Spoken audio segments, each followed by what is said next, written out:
Aujourd'hui, je suis venu pour vous présenter un petit peu l'API REST WordPress. Vous avez sûrement remarqué qu'on en parle beaucoup ces derniers temps, que ce soit Matt Mullenweg ou tout le monde dans la communauté. C'est considéré comme quelque chose d'assez gros qui va arriver, qui risque de changer pas mal de choses dans les années à venir. Donc le but de ma conf, c'est de vous présenter l'API, un petit peu au niveau technique, mais aussi les enjeux, est-ce que toutes les idées qui vont pouvoir en découler, tous les nouveaux projets qui vont pouvoir apparaître d'ici dès l'année prochaine. J'estime que ça va changer énormément de choses, donc on va essayer de voir ça ensemble, et puis vous me direz si ces idées vous paraissent intéressantes pour l'avenir de WordPress. Donc, je m'appelle Maxime, je suis développeur, formateur, blogueur et entrepreneur plus récemment. J'ai un blog qui s'appelle WP Spread et mon site perso où je fais quelques articles d'entrepreneuriat. Comme je suis sur Twitter, c'est @Maxime VJ. Donc déjà, pour recommencer, on va juste revoir ce que c'est une API REST. Tout le monde sait ce que c'est une API REST? Ça a l'air, on va passer très vite là-dessus, c'est parfait. On va dire qu'une API REST, le but d'une API REST, c'est de pouvoir faire des requêtes sur un service donné avec simplement une URL, donc, comme le carré noir. Généralement, on va se quantifier avec une API key qui sera donnée par le service. Donc là, j'ai pris l'exemple de Twitter. Donc, c'est une fausse clé d'API, hein, l'appliquer. Hein. J'ai fait la boulette l'année dernière, je ne vais pas trop passer.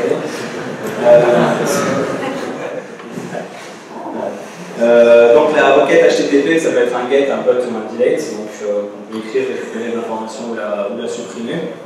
Et du coup, grâce à ça, on va pouvoir lancer l'URL sur une commande curl en tapant directement l'URL dans un navigateur via une requête Ajax ou depuis n'importe quel langage de programmation, vous pouvez lancer une requête HTTP standard.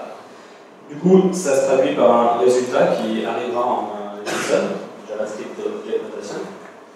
Du coup, c'est simplement un objet en fait avec des clés et des valeurs.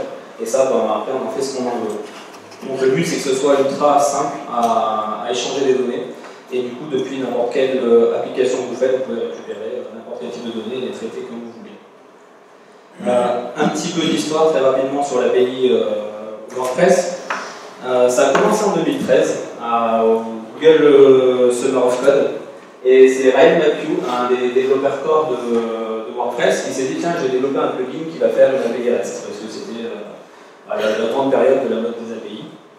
Et ce gars-là, du coup, il est chez l'agence HumanMade depuis 2014. C'est notamment l'agence qui a créé le service AppyTable. C'est un service WordPress qui est dédié aux restaurants, pour faire des sites ultra simples avec un système de réservation, etc. Donc, il connaît ça en 2013, puis il se rend compte que c'est quand même un gros morceau. C'est pas juste une création de quelques routes. Au final, du coup, ça va jusqu'à mai 2014 pour sortir de version 1.0, qui est toujours bêta. Ensuite, ça continue à évoluer. Il y a 4 ou 5 personnes sur le projet à la base, et il y a de plus en plus de contributeurs qui viennent s'y rajouter. En mars 2015, on tombe sur une version 1.2 bêta avec beaucoup plus de nouveautés. Parce qu'en fait, on se rend compte au bout d'un moment, qu'il y a énormément de choses à gérer, comme les utilisateurs, comme les révisions, etc. Les médias qui sont attachés aux articles. Et tout ça, ils se rendent compte que tout intégrer dans l'API, c'est vite compliqué. Après, le développement s'accélère, du coup, 29 avril 2015, là, ils sortent la version 2.0 bêta. Donc, il y a quelques changements dans le code, il y a surtout des changements dans la façon dont on va appeler les URL. Donc, pour ceux qui auraient déjà testé en version 1.0 comme moi, il y a des petits changements dans la version 2. On retrouve quand même la majeure partie des choses. Le 21 septembre, on retrouve sur make.wordpress.org le merge proposal. Donc, c'est quand les gars disent c'est bon, notre projet est assez mature, on aimerait l'intégrer au cœur de WordPress, donc on en fait la demande sur le site. Et le 8 décembre 2015, donc dans 3 jours, on va avoir la version 4.4 de WordPress qui va sortir avec quelques nouveautés, dont l'intégration de l'API. Alors l'API sera sorti en phase 1. Il faudra attendre début 2016 pour avoir la phase 2 qui sortira. Ce que ça veut dire, c'est que clairement, vous avez l'API qui est intégrée dans WordPress, mais vous n'avez aucune route qui est exposée. Vous ne pouvez pas faire de requête pour récupérer les postes ou quoi que ce soit. Ce qu'il faudra faire, du coup, c'est créer vos propres routes grâce à cette API pour les utiliser dans vos thèmes et vos plugins dans un premier temps. Il n'y a pas d'exposition vers l'extérieur. Donc voilà, ça, ils ont décidé de faire en plusieurs parties, parce que c'est vraiment un gros morceau à gérer. Bon, comme toujours dans le web ou le bâtiment, l'API est prévue pour la version 4.1, puis la version 4.3, et puis finalement ça sera sera pour la 4.4. Voilà, donc si vous voulez en savoir plus sur cette histoire, vous pouvez aller sur l'adresse que j'ai mis en bas et puis on retrouve en fait tout le déroulé l'historique et les échanges des développeurs. Deux quotes que j'ai retrouvées sur internet, sur Postatus, qui me paraissaient pas mal intéressantes. La première, c'est donc Brian Postma qui les a écrites dans son article. Il disait voilà, que l'API WordPress était le projet le plus excitant depuis l'apparition des custom post type dans WordPress, qui était déjà aussi un gros morceau. Je suis plutôt d'accord avec lui. J'espère que vous serez aussi d'accord à la fin de la présentation, sinon je vais échouer. L'intégration de l'API REST va marquer la transformation finale de ce WordPress qui est considéré comme une plateforme de blog en un vrai CMS et surtout une plateforme d'application. Donc, on espère avoir d'être une référence en tant que vrai CMS et arrêter les petits colibés sur non, ça reste une plateforme de blog, etc. Alors, WooCommerce a déjà une API REST depuis un petit moment, comme l'a fait remarquer Rémi Corson sur Twitter. Donc ils n'ont pas attendu que ce soit intégré dans le corps, donc voilà. Donc, à partir d'aujourd'hui, vous aurez tout ce qu'il faut dans WordPress et dans WooCommerce. Et pour ceux qui se demanderaient qu'est-ce qu'on fait du XML RPC, puisqu'il y a ce protocole qui existe dans WordPress depuis longtemps, qui permettait notamment de se connecter à connecter des logiciels externes dans notre WordPress pour pouvoir écrire à partir d'autres applications. Il y avait une application de Windows Live à l'époque qui permettait de se connecter comme ça à WordPress. Je l'avais essayé, c'est pas non plus un truc de fou. Voilà. Alors pourquoi il y aurait les deux? Alors le XML le RPC, c'est un échange en XML. Donc aujourd'hui on préfère le JSON pour envoyer des données.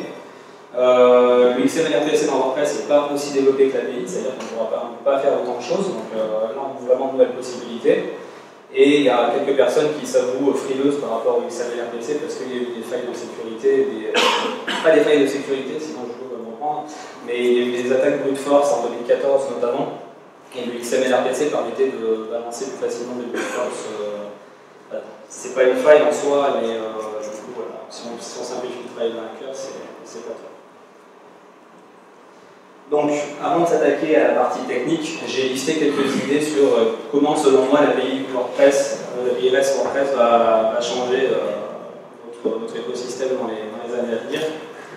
Quelques idées. Le premier qui me paraît évident, c'est qu'on va avoir des thèmes qui sont basés sur JavaScript de plus en plus et qui vont se passer du moteur template comme on connaît actuellement avec nos pages PHP. Pour ceux qui font un peu de JS, aujourd'hui ça explose, il y a des bibliothèques de partout, et notamment il y a React.js qui a été proposé par Facebook. Et si ça vous intéresse, vous pouvez aller voir du côté de chez Automatic, ils ont créé un thème expérimental qui s'appelle Picard, et qui fonctionne exclusivement avec React.js, qui est en one page, qui est super rapide à répondre. Pour cela, il faudra que vous installiez npm Gulp sur votre terminal. Alors si vous êtes un peu allergique aux lignes de commande, comme moi, c'est pas compliqué, c'est juste quelques lignes à copier-coller, donc c'est pas très bon. J'ai un tuto que je vous ai mis en bas aussi qui montre en plusieurs, une série de tutos qui montre comment faire du thème sur du JavaScript. Donc je pense qu'à terme on va en voir de plus en plus apparaître. Dans la même lignée, en fait, ce qu'on appelle les single page apps, le fait d'utiliser WordPress comme une base de publication pour faire des applications modernes et fluides, donc il n'y a en fait qu'une seule page et c'est JavaScript qui va charger les nouveaux appels. C'est un peu la même chose qu'avant, mais là on est plus orienté sur d'applications. Il y a une agence Fantasy qui avait fait un concept juste au niveau design que j'ai repris là pour cette slide, que je trouvais intéressant parce qu'avec WordPress on peut l'utiliser sous forme d'application pour publier des fiches de docteurs avec des plans pour accéder à leur cabinet et des systèmes de réservation. Et tout ça pourrait être géré entièrement grâce à l'API JavaScript et pour récupérer les informations et les afficher en temps réel. Ces derniers jours, on a vachement entendu parler de Calypso. Donc c'est la refonte de WordPress.com, de leur panneau d'administration. L'application Mac qui est sortie avec, c'est simplement une WebView, c'est juste du HTML derrière. Et en fait, voilà, donc chez WordPress.com, ils ont décidé de revoir leur admin et de le faire tourner avec du Node.js et utiliser l'API REST. Je ne sais pas si vous avez eu l'occasion de l'essayer. C'est super réactif, c'est super rapide quand vous changez de page pour aller dans votre publication, dans vos articles. c'est ultra rapide. Si vous voulez essayer sur votre propre site, vous pouvez, il suffit d'installer Jetpack. Une fois que vous avez installé Jetpack, en fait, avec votre compte WordPress.com, vous pouvez vous connecter sur l'appli ou directement sur le tableau de bord et administrer vos sites avec Calypso. Bon, pour les gros habitués de WordPress.org, effectivement, ça change un petit peu au niveau de l'interface, donc ça peut être un peu déroutant au début. Par contre, c'est exclusivement orienté sur de la rédaction de blog. C'est-à-dire que si vous avez des custom fields dans votre site, ou des custom post types, les custom post types, ils sont pris en compte, pardon. Mais les custom fields, par exemple, vous ne les verrez pas. Ou si vous avez fait des fonctionnalités personnelles avec une code main, vous ne les verrez pas dans cette admin aussi. J'y vois une utilité si vous faites un site pour un client et que le client il a juste à rédiger sur le blog, changer le contenu de ses pages. Au moins, vous lui fournissez une interface qui est plus minimaliste et vous êtes sûr qu'il ne casse pas tout en mettant dans l'interface. Donc voilà, ça c'est un excellent exemple de l'utilisation en fait, de l'API REST par l'équipe de WordPress.com. Ça montre aussi qu'ils sont en train de faire un mouvement et changer pour aller sur du JavaScript, du REST et des technologies qui sont beaucoup plus réactives. Donc le but c'est de passer le plus possible de PHP MySQL qui peuvent être parfois très longs. Une autre idée, donc ça c'est un projet que j'ai fait réellement, j'ai pris par exemple le site de Golden Moustache où ils ont fait la refonte de leur blog cet été et on a mandaté aussi des développeurs d'applications mobiles pour faire la version Android et iOS. Donc en fait ça tombait pile, on a utilisé l'API en version bêta du coup, mais le site là il est sorti, les applications elles sortent début d'année, mais du coup les développeurs utilisent l'API REST WordPress pour venir se plugger sur le site et récupérer les articles, etc. Donc moi je leur envoie via l'API tout ce qu'ils ont besoin comme information. On verra après pour envoyer des informations complémentaires. Mais du coup ça marche vraiment bien. Et je pense que ça sera une des applications les plus utilisées de l'API REST WordPress. Donner cette possibilité aux développeurs d'appli mobile de se connecter à un site et de récupérer les informations. Dans la même lignée aussi, proposer un backend de CMS mobile. Le but c'est que, il y a Content Foo, c'est une pub qui passait sur mon Twitter. En fait, c'est les gars, ils ont fait un CMS pour tout ce qui est développeur d'applications mobiles. Donc c'est vraiment, leur but c'est on vous fournit un CMS pour que vous puissiez rédiger du contenu pour vos applis iOS Android. Du coup, on pourrait faire exactement pareil avec WordPress en fait. On pourrait créer une application WordPress qui, avec l'API, et donner le code de base pour les développeurs Android et iOS, pour dire bah ouais, on fournit un CMS pour vos applications mobiles, les CMS, c'est WordPress. Donc, on n'a pas réinventé un CMS, on utilise WordPress qui est réputé pour faire tout ce qu'il faut pour la rédaction de contenu et du coup toute la puissance qui va derrière. J'ai pas trouvé de projet comme ça à ce jour, mais je pense que ça ne devrait pas trop tarder avant qu'on en voit un qui apparaisse comme ça. Certains sur les articles parlent de créer des custom panels aussi, parce qu'effectivement on fait des applications avec WordPress et des sites de plus en plus complexes, avec de plus en plus de fonctionnalités. Et du coup, imaginons, si on reprend l'exemple de AppyTables, pour faire de la réservation de tables, etc., le restaurateur, il n'a pas, si on l'amène sur son admin WordPress, il va pouvoir changer les paramètres et écrire du contenu, mais ça ne sera pas focalisé sur la réservation de table en fait. Donc si vous voyez dans un menu dans le CMS, c'est pas super adapté. Donc à terme, on pourrait voir apparaître ce qu'on appellerait des custom panels qui seraient vraiment orientés sur des métiers spécifiques et qui permettraient au client d'avoir juste par exemple sa gestion des tables ou la gestion des commandes. Du coup, grâce à l'API, on pourrait faire tout ce genre d'applications. On ouvre beaucoup d'opportunités pour WordPress à ce niveau-là. Et puis bon, la publication sur d'autres apps, j'ai pris NDLC comme ça parce que j'aime bien leur petit bloc d'actu là qui est ici, qui est super rikiki et qu'on voit pas très bien. Peut-être que la problématique, comme beaucoup, c'est de se dire bah ouais, on a soit un développement de maison, soit un truc qui a été fait en Ruby, en Django, ou des technos comme ça. Ils disent bah ouais, si on veut faire de la publication de contenu, le problème c'est qu'il faut qu'on le développe. Aujourd'hui, ils n'auront plus le problème, ils pourront très bien installer un WordPress à côté de cette installation et grâce à l'API, récupérer les derniers articles ou les choses comme ça et les afficher sur la home de leur application fait maison. Donc là, l'intégration pourra être vraiment parfaite. et aller plus loin qu'un simple flux RSS. Vous pouvez me dire, un flux RSS pourrait faire l'affaire, mais là on pourrait aller beaucoup plus loin en termes de fonction et d'affichage qu'un simple flux. Et puis ben, pour tout ce qui est éditeur de contenu front, donc pouvoir éditer son contenu directement sur la partie visible de l'extérieur de WordPress, ça pourrait simplifier les choses, parce que dès qu'on va faire quelque chose en JavaScript, une action, là on va pouvoir envoyer une requête API pour pouvoir enregistrer les données en temps réel, etc. Donc ça devrait simplifier toute cette interaction, et peut-être qu'un jour il y aura même plus de différence entre le front-end et le back-end grâce à ce genre de technologie. Je crois que c'est tout au niveau des idées, donc bon, je suis allé un petit peu loin dans la relation, mais c'est un petit peu ce qu'on a l'impression de voir en ce moment sur Internet. C'est-à-dire que d'un côté, on a le développeur PHP qui n'est pas has-been, bien sûr, on en aura toujours besoin, mais bon, ici, il y a PHP 7 qui est sorti récemment, on va vachement parler de PHP, mais vous regardez sur Internet des articles sur.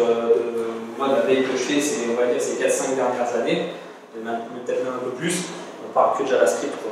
Il y a Node.js, Angular, Backbone, Ember, React, Ionic, et j'en passe. Il y a des bibliothèques qui sortent tous les jours. Et du coup, aujourd'hui, tous les jeunes développeurs veulent être des développeurs JS pour ressembler plus à ça, quoi.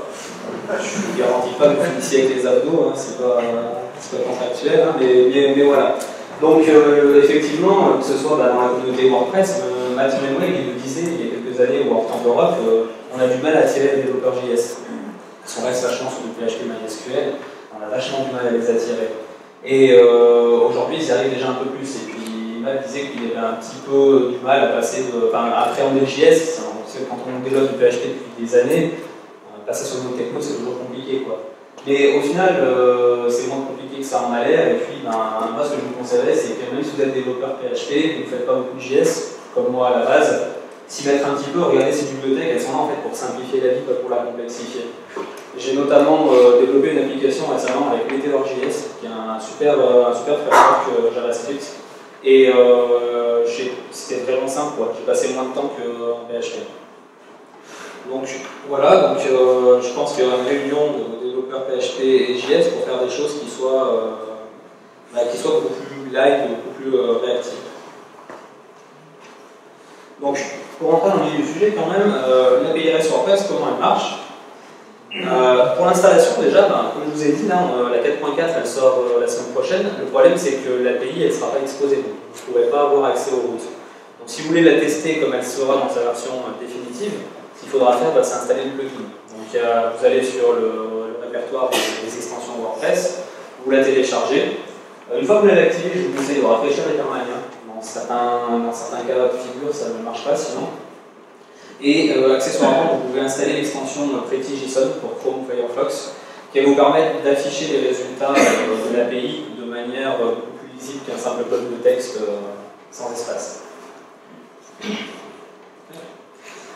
Donc voilà des exemples simples de requêtes que l'on peut envoyer du coup depuis vers notre installation WordPress. Libéré par défaut, c'est WP.json. Et ensuite, on a ce qu'on appelle derrière un namespace, on en parlera un petit peu plus tard. Le namespace, c'est quand vous allez faire des plugins ou quoi, vous allez pouvoir créer vos propres noms pour pas qu'il y ait d'interférence avec un autre plugin ou quoi. Si vous mettez les mêmes noms, ça risque de poser des problèmes. Donc par défaut, WordPress, c'est wp.json/wp/db. Ensuite, si vous tapez juste ça, ça va vous afficher un petit peu toutes les routes disponibles. Et sinon, si vous commencez à taper une route, par exemple post, là, ça va vous afficher tous les derniers articles, comme quand vous êtes sur la page d'accueil de votre blog. Derrière, vous avez des paramètres par défaut, comme le page ou le page, pour dire la page 2, par exemple, où je vais afficher le résultat par page. Et après, tous les autres paramètres, ils sont dans un filter, en fait. Il faut mettre filter, on va voir ça plus en détail derrière. Et du coup, en fait, tous ces filtres, c'est exactement les mêmes que ceux que vous allez retrouver dans la WP Query sur le codex WordPress. Quand vous faites une requête personnalisée dans votre WordPress, vous faites appel à WP Query et vous mettez la liste de paramètres que vous voulez. Là, par exemple, on a une recherche avec le mot-clé kiwi ou tous les articles avec le mot-clé kiwi. On a une recherche, c'est le S avec fondant. On peut aller chercher une page avec l'ID 29. Et on peut aller faire des requêtes un peu plus complexes avec les meta-queries, meta-key et meta-value. Voilà. Le résultat que vous allez avoir, donc, si vous avez installé Creative.json, ça va s'afficher comme ça. Donc, vous avez votre objet qui est facilement parsable avec le JavaScript, c'est-à-dire que vous allez pouvoir récupérer les différentes valeurs et puis les afficher comme vous voulez à l'écran. C'est vraiment pratique à utiliser.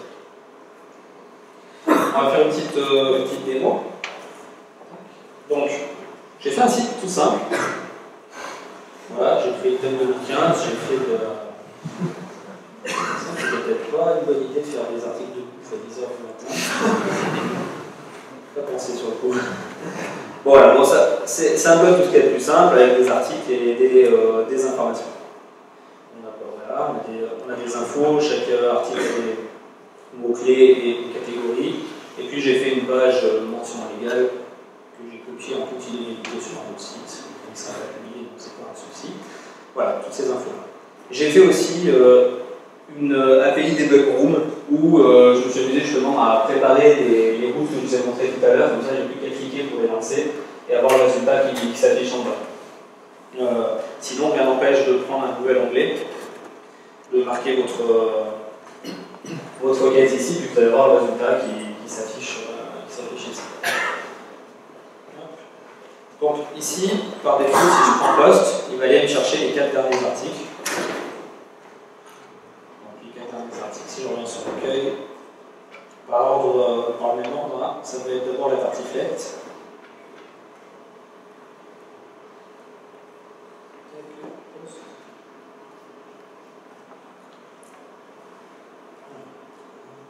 Par hasard, quand c'est le moment d'aller où, il paraît qu'il marche. Je pense que comme je suis pas du tout wifi, que le wifi n'est pas d'une qualité extrême. Donc tartiflette, Véride. Et là, du coup, on devrait retrouver. On est encore sur les namespaces. Si je la mets là, pour plus de simplicité, on retrouve la tartiflette et dessous, on va retrouver les Vérides.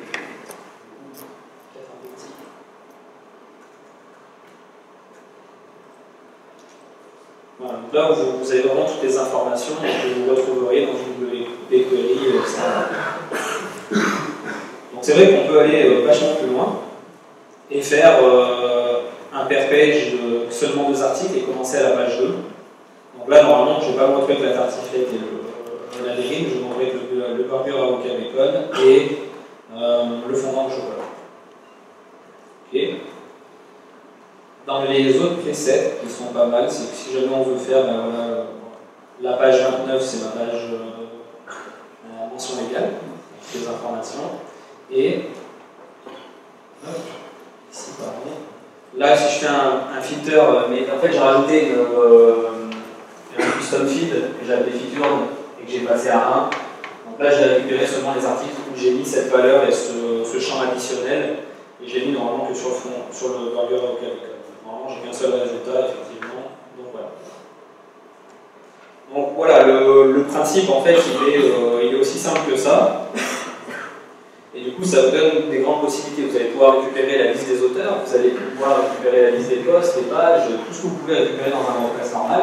Et également, vous allez pouvoir aussi écrire des choses. Vous allez pouvoir écrire dans un article, le mettre à jour, en créer un nouveau, et toutes les choses que WordPress permet par défaut, juste avec ces petites URL. Alors, bien sûr, parler un petit peu de la sécurité, tout ce qui est l'authentification, parce que si j'expose mon API aux yeux du public, comme ça, il faut quand même que je la sécurise un minimum. Quand vous êtes dans un thème ou un plugin, donc vous restez à l'intérieur de WordPress, vous allez utiliser l'authentification nonce. Et les nonces, c'est des petits codes générés par WordPress qui sont des chaînes uniques et qui sont valables sur un cookie qu'à un certain moment. Donc dès que vous allez lancer une requête, en fait, vous avez un nonce et quand il reçoit la requête, il vérifie que le nonce existe dans WordPress. S'il n'existe pas, c'est que c'est une requête externe, et du coup il va l'ignorer. Donc si vous regardez tout ce qui fonctionne en WordPress avec une interaction front et back, il y a des nonces qui sont déclarés dedans. Donc là, ça ne déroge pas à la règle. Vous avez donc, dans fonction.php, au moment où vous allez charger votre script, il va falloir exposer en fait 2-3 valeurs en JavaScript. Donc la fonction locale script, elle le fait très bien. Ça permet en fait, dans votre page, d'avoir des variables JavaScript qui sont écrites par WordPress, afin que vos scripts puissent les utiliser. Donc là, on a besoin notamment de l'URL de base, donc c'est la valeur route, et un nonce qui est déclaré pour l'API. La deuxième fenêtre, c'est le JavaScript, du coup. Je déclare l'URL de base pour pouvoir envoyer ma requête, et je fais un $Ajax en jQuery avec un before send. C'est là où c'est le plus important. Le before send nous permet de créer un header, et dans le header, on peut passer le nonce. Donc ça permettra d'authentifier la requête comme étant authentique. Et puis, quand la requête est terminée, j'affiche dans le HTML le résultat de mes data avec un JSON.Skinify qui nous permet d'interpréter par-ci après les valeurs. Il y a l'authentification par OAuth, du coup, pour tout ce qui serait les développeurs d'applications mobiles, par exemple. Pour se connecter à l'API WordPress, on la sécurise. Vous pouvez choisir de ne pas la sécuriser, mais pas forcément le meilleur truc à faire. En fait, il faudra créer un utilisateur OAuth sur votre serveur. Donc ça nécessite d'installer OAuth sur votre propre serveur. Donc si vous êtes sur un environnement mutualisé, je ne sais pas comment ça se passe. Je ne sais pas si c'est même possible en fait. Mais voilà. Et dans votre WordPress, il faut installer le plugin OAuth aussi. C'est marqué dans l'API qui sera intégré dans l'API REST à terme parce que si ça vous oblige de télécharger des plugins, c'est pas super.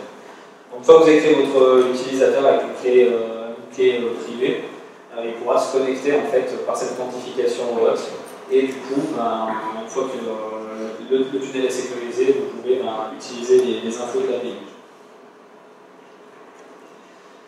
Voilà. Alors, il y a pas mal de petites choses en fait qui marchent. Tout marche très bien par défaut sur l'API REST. Par contre, il y a 2-3 petits trucs qui sont bloqués par défaut. Et je vous ai fait une petite série de hooks et de filters qui vont vous être utiles pour justement aller un petit peu plus loin et de profiter de toutes les fonctionnalités de cette API. Par défaut, par exemple, il y a des filtres qui ne sont pas valables, des filtres de la WebQuery. Par exemple, MetaKey, MetaValue, MetaCompare et NatQuery, ça, vous ne pouvez pas les mettre dans vos paramètres au début. Si vous les mettez, en fait, il n'y aura pas d'erreur qui sera retournée, c'est un petit peu le piège. Vous faites votre requête avec MetaKey, MetaValue, et en fait, il va vous retourner le résultat sans prendre en compte ces deux filtres. Donc, ça sera en fait juste les postes qui vont apparaître. Donc, en apparence, ça marche, en fait, le filtrage n'est pas bon. Donc, c'est un petit peu le piège, faire attention. Il existe donc un filtre qui vous permet, qui s'appelle REST Query Bars, et dans la version 1, pour ceux qui l'ont utilisé, c'était JSON Query Bars. C'est pas dans la doc ça par contre, donc j'ai demandé à un développeur, parce que ça ne marchait plus forcément. Donc voilà, ils vont le rajouter parce que c'est un oubli. Mais voilà, si vous faites des MetaKey, MetaValue, MetaCompare, il va falloir les rajouter comme ça dans un tableau et les passer aux paramètres valides pour que ça fonctionne. Par défaut aussi, WordPress il envoie que les données de base de votre article. Donc il envoie le contenu, il envoie la date, l'auteur, le type de post, etc., catégorie, mots-clés. Par contre, si vous avez créé des champs additionnels, comme moi j'avais créé Featured, il ne va pas passer, il ne sera pas exposé à l'API par sécurité. Donc si vous voulez l'exposer, c'est ce que j'ai fait moi avec mes développeurs d'applications mobiles, qui avaient besoin de données supplémentaires, il y a deux fonctions qui vont vous permettre de le faire. Donc la première qui est un petit peu commune, où je vais indiquer que je veux passer le champ featured, et le callback c'est getMeta2Response, et du coup j'ai un return getPostMeta, donc fonction getPostMeta, c'est une fonction que vous connaissez, qui vous permet d'aller chercher une métadonnée, enfin un custom field dans votre article. Donc c'est de cette manière qu'on passe les valeurs. Dans la version 1 c'était complètement différent, donc là c'est des fonctions qui ont totalement changé. Il y a une prise en charge des custom post type, pas par défaut, donc c'est à vous de déclarer. Ça, vous le reconnaîtrez peut-être sûrement, c'est le tableau qui vous permet de déclarer un custom post type. Et du coup, il y a 3 valeurs à rajouter. Il y a show in rest, ça va vous passer à true, pour le montrer dans l'API. Le rest base, c'est l'URL sur laquelle vous allez pouvoir piocher les informations. Donc voilà, ça c'est API. Et le contrôleur, la classe contrôleur, par défaut, on met toujours la classe de base, mais vous allez pouvoir créer vos propres classes. On ne parle pas dans cette présentation, ça va vraiment beaucoup plus loin. Je n'ai pas jugé de besoin en plus pour l'instant, mais il faut savoir que c'est possible de surclasser la classe par défaut et de rajouter vos propres fonctions.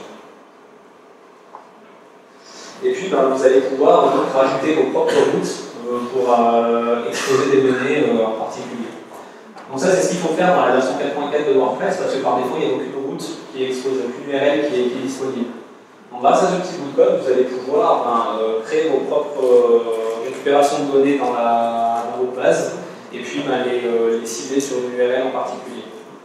Donc là, par exemple, l'URL c'est myplugin v1 /auteur / identifiant d'auteur et ça ramène simplement les informations sur l'auteur. Donc ça, en fait, c'est une route qui existe par défaut dans l'API. Elle n'a aucun intérêt, mais c'est pour vous montrer en fait le petit code à rajouter dans fonction.php pour pouvoir rajouter vos propres routes.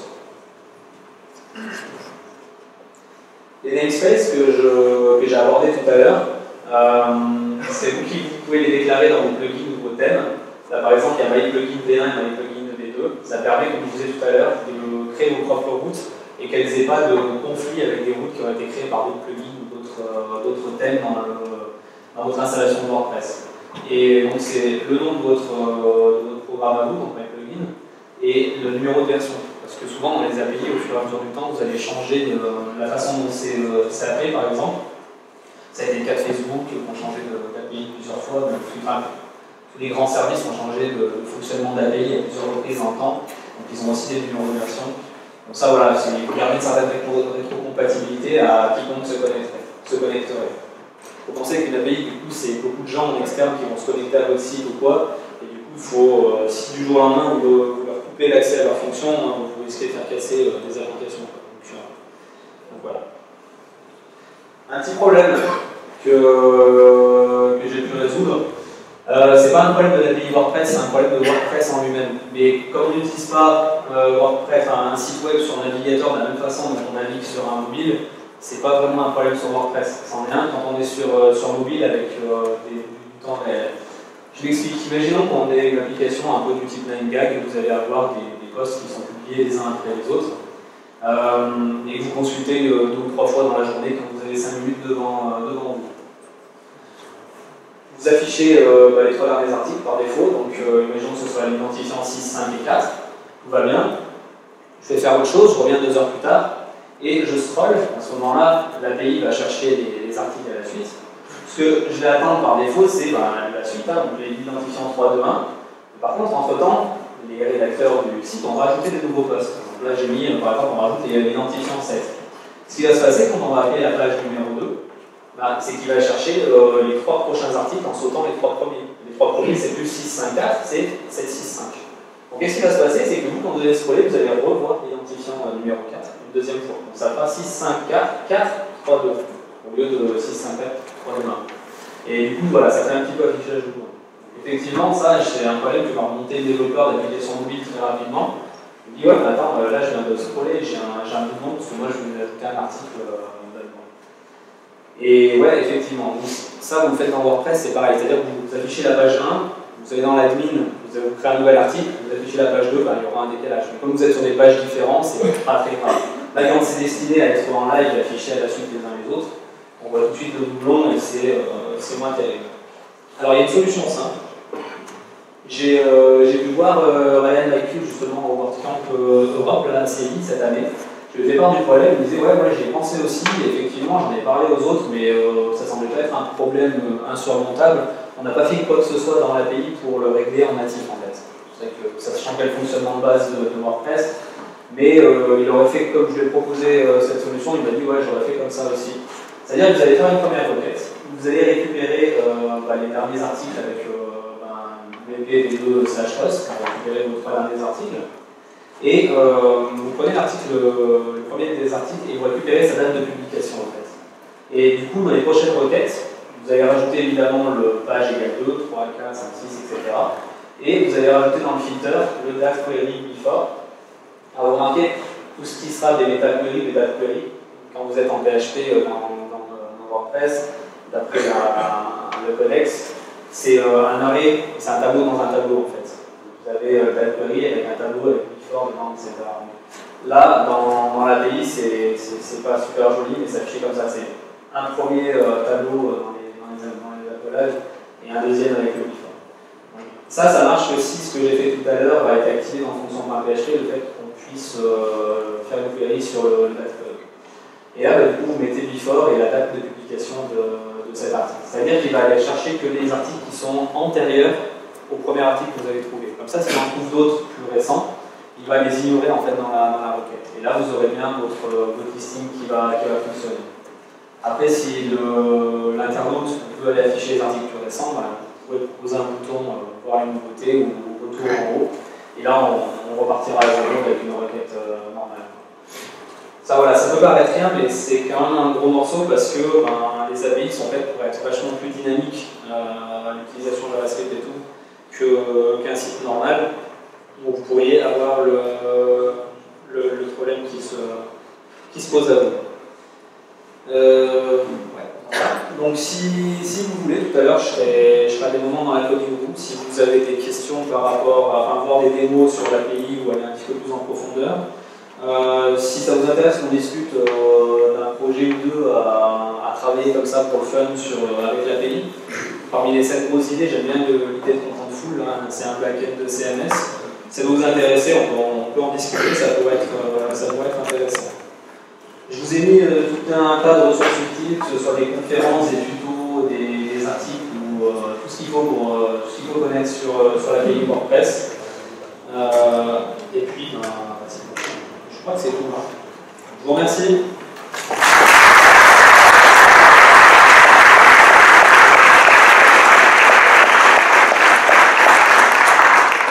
Si vous avez des questions.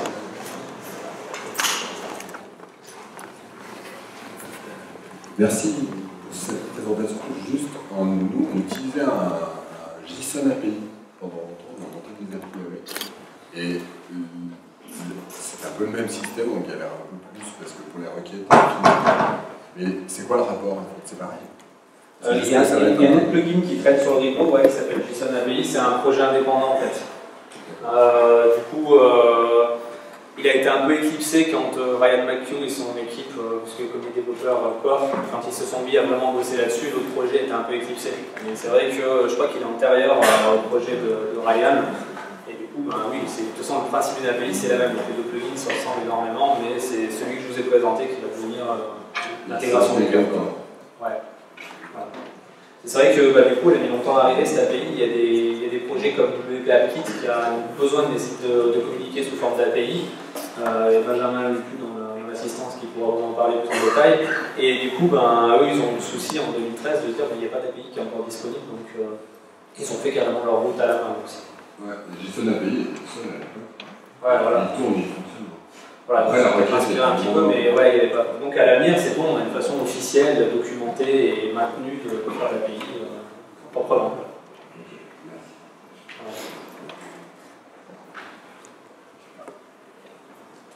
Tout à l'heure, j'ai cru comprendre qu'il fallait installer Node.js sur le serveur pour utiliser l'API. J'ai pas bien compris si c'était pour utiliser l'API REST de WordPress.com ou si c'était nécessaire pour le...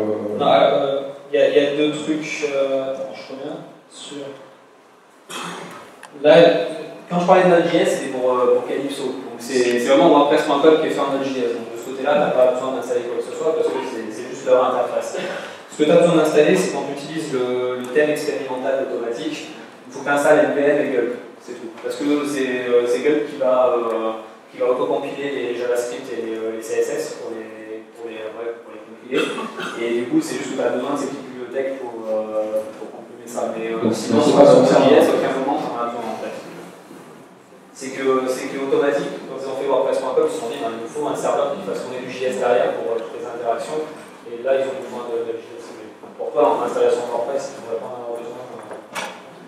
D'accord, donc même si on veut utiliser Calypso, ça suffit, on installe simplement. Calypso, c'est pas un truc que j'ai installé à part l'application Mac.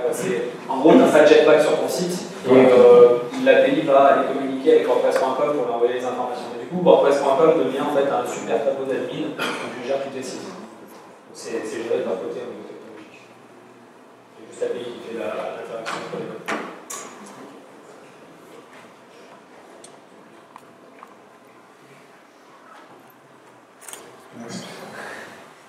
En fait, je voulais savoir si il était aussi possible d'exposer une super favori ACF ou bien API. Ouais, ACF, en fait, au final, c'est quoi? C'est les custom fields. Donc, comme j'ai montré tout à l'heure, l'exemple sur les custom fields est valide aussi sur les champs ACF, parce que les champs ACF ils sont stockés de manière native en WordPress avec les custom fields. Donc, si tu reprends cet exact exemple-là, il est envoyé les custom fields, ça marche. Pour Golden Moustache, que je vous montrais tout à l'heure, c'est exactement ce qu'on a fait. Parce que j'ai rajouté plein de champs additionnels parce que vous avez plein de données à transférer. Pour le développeur d'application, j'ai fait une fonction comme ça et je lui balance les post-méta. Normalement, le feed name de ACF, c'est le même que celui que tu as rentré quand on a mis un CF, que tu les envoies d'Encrypt, ça passe. Donc tu vois, aucun souci. L'avantage quand tu codes un plugin d'utiliser le plus possible les fonctionnements natifs du cœur, du coup, quand il y a un autre truc qui vient se créer, la communication est toujours beaucoup plus simple. Donc, ça marche bien. Merci.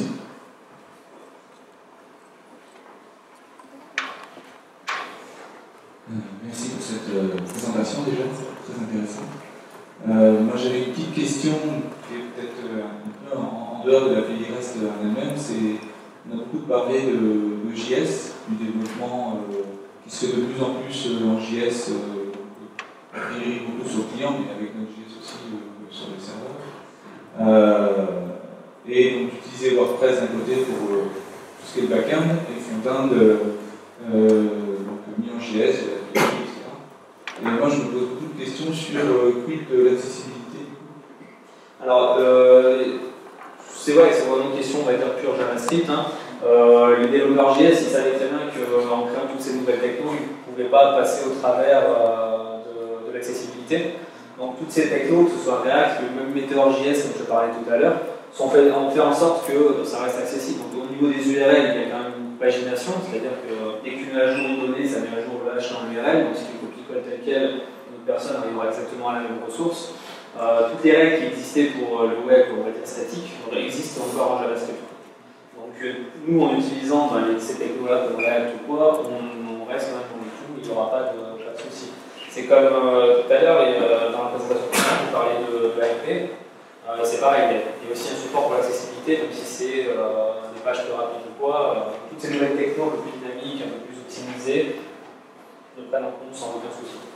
Donc du coup, un lecteur de site ou des choses comme ça pourront continuer à fonctionner. Ouais, il doit s'en sortir. Même d'après ce que j'ai vu, Google il est capable de comprendre très bien maintenant quand tu as des requêtes Ajax sur ton site ou même des applications, il est capable de les lire très bien.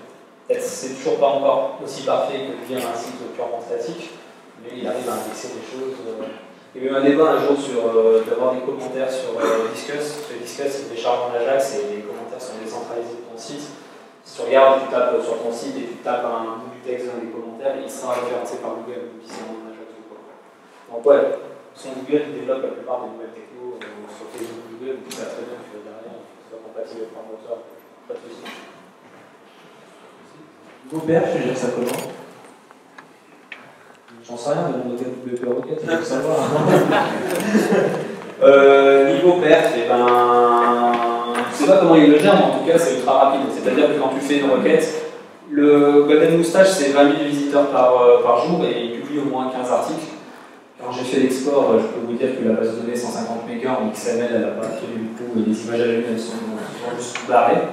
Donc voilà, mais par contre, quand les développeurs d'applications mobiles font des requêtes vers le site en prod, l'arrivée des données elle est quasiment instantanée. Donc ça a été, je sais pas comment ça a été fait derrière, mais en tout cas c'est bien géré. Ça va à l'essentiel et ça t'amène les données très rapidement. Et bon, je ne peux pas répondre plus, je regarderai aussi. Mais du coup, par exemple, quand il y a 10 personnes qui ont sur le site, ça va t'appeler 10 fois dans la veille, ou ça va faire 10 fois la retour? Après, ouais, ça. Je sais pas, il faudrait que WP Rocket puisse cacher la sortie, non? Tu peux. Ça serait bien. Je pense pas que ce soit caché par défaut, comme WordPress, mais moi ce que je sais, c'est que le développeur d'applications mobiles pour Golden Moustache, il cache l'arrivée, c'est que pour l'utilisateur, mais du coup il garde en stock les différents ID qu'il a déjà chargés, et comme ça il ne les recharge pas à chaque fois, à part si c'est un modif ou quoi, mais c'est vrai que je pense qu'il y a quelque chose à optimiser à ce niveau-là. Je ne vais pas pousser assez loin pour. Il y a moyen, non, je crois, dans WordPress de cacher une requête pour éviter de la refaire, en fait. Donc, être ancien, comme ça. Donc, je ne sais pas s'il l'utilise par défaut ou pas pour resservir la même chose s'il n'a pas été modifié entre temps. Je pense qu'ils ont tellement eu de boulot qu'à mon avis, ça ne pas encore au plus.